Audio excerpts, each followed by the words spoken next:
નમસ્કાર દર્શક મિત્રો, આપ જોઈ રહ્યા છો GTN ન્યૂઝ। ગોધરા જિલ્લા પુરવઠા અધિકારી ધોતી ટોપી પહેરી પહોંચ્યા સરકારી કચેરીમાં સ્ટેમ્પ વેન્ડરોનું કર્યું સ્ટ્રિંગ ઓપરેશન। પંચમહાલ જિલ્લાના પુરવઠા અધિકારી HT મકવાણા વેશ પલટો કરી ગોધરા મામલતદાર કચેરી ખાતે પહોંચ્યા હતા। 5 જેટલા રેશન કાર્ડ ધારકોને સાથે રાખી સ્ટિંગ ઓપરેશન કર્યું હતું। મામલતદાર કચેરી ખાતે પહોંચ્યા બાદ સામાન્ય અરજદારની માફક સરકારી કામગીરીને લઈ લોકોને પડતી મુશ્કેલીઓનો જાત અનુભવ કર્યો હતો। પુરવઠા અધિકારીની તપાસ દરમિયાન ચોંકાવનારી હકીકતો બહાર આવી હતી। મામલતદાર કચેરીમાં ચાલતી લાલિયાવાડીની પોલ પણ ખુલ્લી પડી હતી। સામાન્ય અરજદારો પાસેથી ઝેરોક્સ પેટે તથા સ્ટેમ્પ પેટે વધારે નાણાં પડાવતા હોવાની હકીકત સામે આવી। રેશન કાર્ડના 2 થી 9 ના ફોર્મ માટે કોઈ પણ એફિડેવિટ કરાવું ન હોવા છતાં એફિડેવિટ કરાવી ₹250 ખોટી રીતે લેતા હોવાનું પણ સ્ટિંગ ઓપરેશન દરમિયાન બહાર આવ્યું, જેના કારણે અરજદારોને આર્થિક બોજો સહન કરવો પડી રહ્યો છે। જિલ્લા પુરવઠા અધિકારીએ તેઓની તપાસ દરમિયાન રેશન કાર્ડ ધારકોની પડતર અરજીઓ છેલ્લા 1 વર્ષની કબજે લઈ વધુ તપાસ હાથ ધરી છે। મામલતદાર કચેરીના જવાબદાર અધિકારી કર્મચારી તેમજ સ્ટેમ્પ વેન્ડર તથા સામે નિયમો અનુસાર કાર્યવાહી હાથ ધરવામાં આવતા ભારે ફફડાટ ફેલાયો છે। જિલ્લા પુરવઠા અધિકારી હરેશ મકવાણાએ વેશ પલટો વેશભૂષા બદલી સામાન્ય નાગરિકની જેમ મામલતદાર કચેરી ગોધરા ખાતે રેશન કાર્ડ ખાતે જુદા જુદા પ્રકારની અરજીઓ માટે 5 રેશન કાર્ડ ધારકોને સાથે રાખી એક સ્ટિંગ ઓપરેશન હાથ ધરવામાં આવ્યું। તેમાં પ્રથમ અનુભવ ઝેરોક્સના ₹1ની જગ્યાએ ₹5 લેવામાં આવતા હતા। સ્ટેમ્પ વેન્ડર દ્વારા ₹50ના સ્ટેમ્પના ₹60 તથા ₹100ના સ્ટેમ્પના ₹120 લેવામાં આવે છે। સરકારના તારીખ 18/1/2023ના પત્રથી સ્પષ્ટ સૂચના આપી શકે છે કે રેશન કાર્ડથી 2 થી 9ના ફોર્મ માટે કોઈ જ એફિડેવિટ કરવાનું હોતું ન હોવા છતાં એફિડેવિટ કરાવેલ છે અને નાયબ મામલતદાર પુરવઠાને એપ્રુવલ પણ કરેલ છે અને અલગથી એફિડેવિટના ₹150 સ્ટેમ્પ વેન્ડર દ્વારા લેવામાં આવે છે અને એટીબીટીમાં એફિડેવિટનો ફોટો પડાવવા માટેનો ₹20 અલગથી લેવામાં આવે છે તેમજ એફિડેવિટના ફોર્મ ભરવાના ₹20 લેવામાં આવે છે। આમ સામાન્ય વહીવટી વિભાગ દ્વારા ફક્ત એનેક્સ્ચર એ મુજબ ફક્ત સેલ્ફ ડિક્લેરેશન જ કરવાનું થાય છે। કોઈ એફિડેવિટ કરવાનું ન હોવા છતાં સામાન્ય અરજદારને સોગંદનામાનો કુલ ખર્ચ ₹250 એફિડેવિટ માટે ખર્ચવાનો થાય છે અને વગર કામના એફિડેવિટ લેવામાં આવતા હોવાને કારણે અરજદારોને કારણ વિના આર્થિક બોજો સહન કરવો પડે છે। 4 નવીન રેશન કાર્ડ તેમજ રેશન કાર્ડ વિભાજનના ₹20નું ચલણ લેવાની કોઈ જોગવાઈ ન હોવા છતાં સરકારની જોગવાઈઓ વિરુદ્ધમાં જઈ ₹20નું ચલણ લેવામાં આવે છે। Form number 5 9 duplicate ration card માટે જે ₹30 લેવાના તે રોકડથી લેવાના છે, પરંતુ અરજદાર પાસે ચલણ બેંકમાં ભરાવી ચલણ રજૂ કરવા જણાવવામાં આવે છે તેમજ નાગરિકોની મુશ્કેલી પડે છે। આ સ્ટિંગ ઓપરેશનમાં એક કડવો અનુભવ થયો છે કે દિવસમાં રેશન કાર્ડનું કામ થતું નથી તેમજ વિગત બહાર આવી હતી, જેથી મામલતદાર ગોધરા અને ગોધરા શહેર ખાતેથી રેશન કાર્ડના ફોર્મ નંબર 2 થી 9 માટે જે એફિડેવિટ કરવામાં આવેલ તેવી અરજીઓ છેલ્લા 1 વર્ષથી કબજે લઈ જવાબદાર અધિકારી કર્મચારી તેમજ સ્ટેમ્પ વેન્ડર તથા પિટિશન રાઇટરો સામે નિયમ અનુસાર કાર્યવાહી હાથ ધરવામાં આવી હતી।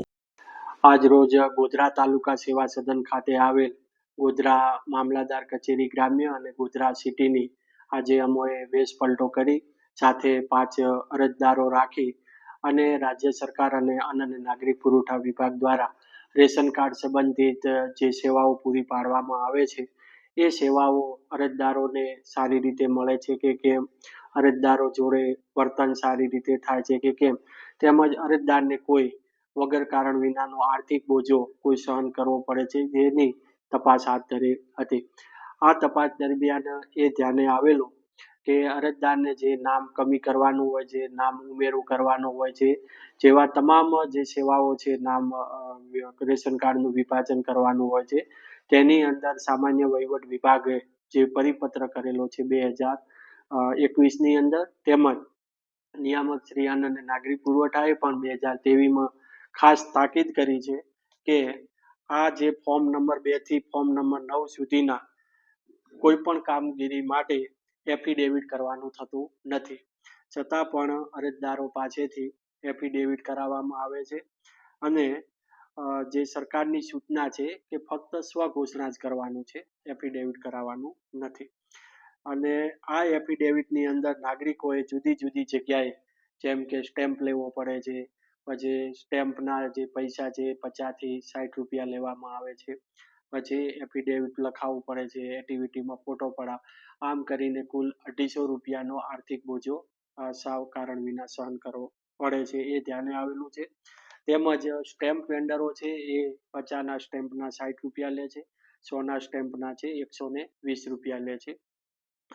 તેમજ ઝેરોક્સ જે કમ્પાઉન્ડમાં આવેલી છે એ ઝેરોક્સની અંદર પણ ₹5નો જે ભાવ લેવામાં આવે છે એક ઝેરોક્સનો, જે પણ ખૂબ જ વધુ પડતો છે।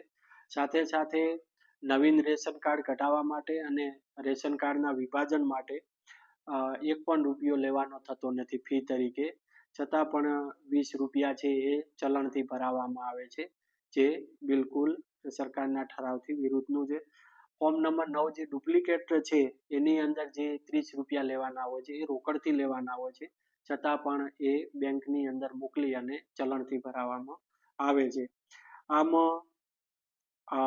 આજના જે અરજદારોને પડતી જે મુશ્કેલીઓ છે, મુશ્કેલીઓ બાબતે ઘણી ગંભીર પ્રકારની જે અનિયમિતતાઓ છે અને સરકારના જે ઠરાવો પરિપત્રોની વિરુદ્ધ કામગીરી થતી હોય તેવું આજે ધ્યાને આવેલ છે.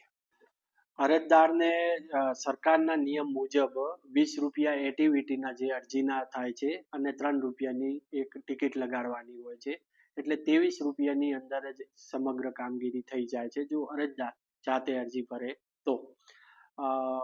જ્યારે અહીંયા છે એ 300 થી પણ વધુનો જે ખર્ચો થાય છે, આર્થિક બોજો સહન કરવો પડે છે, જે યોગ્ય નથી. આ સાથે ડોક્યુમેન્ટની અંદર પણ જે ડોક્યુમેન્ટની જેટલી જરૂરિયાત છે તેનાથી પણ વધારાના ડોક્યુમેન્ટ પણ માંગવામાં આવે છે, એ પણ ધ્યાને આવે છે.